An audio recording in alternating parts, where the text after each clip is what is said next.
Alright boys, I haven't done this type of video in a while already, and I've thought of 7 ways you can save pieces when you're building your Lego MOCs. From rock work to buildings, I got you covered.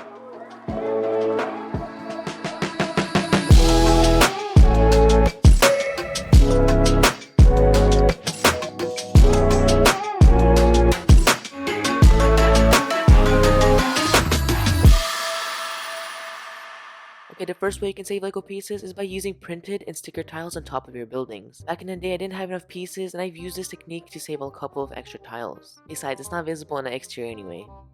The next tip is to use colorful pieces and Technic bricks inside rockwork and giant buildings. I use this exact technique often when I want to add steady support to my builds, so it doesn't fall apart. The bricks to use are the 1x bricks and 2x bricks. Related to the last tip, if you don't have a lot of colorful bricks, use fake Lego pieces instead. Why waste beautiful luscious Lego pieces when you could just use Lepin inside of your builds, where no one will ever even guess that you use Lepin in your MOCs. You can save more Lego tiles when installing the flooring by using Lego wedge plates. I especially like using this technique in larger MOCs, not only to save pieces but to divide the build a little bit. Great.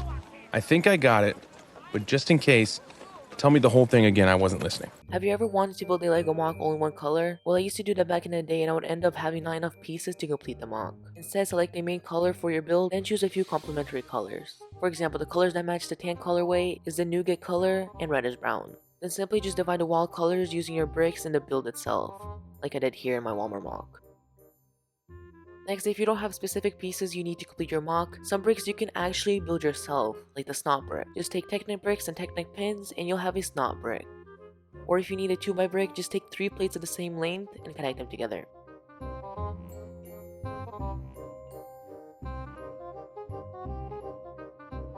And finally, if you still need more pieces for your Lego MOCs, just take Technic bricks and put them on the side, where the Technic hole isn't showing. Alright, these were the 7 MOC tips and tricks for this video. Comment down below what other tips and tricks categories you'd like to see next, and I'll see you in the next one.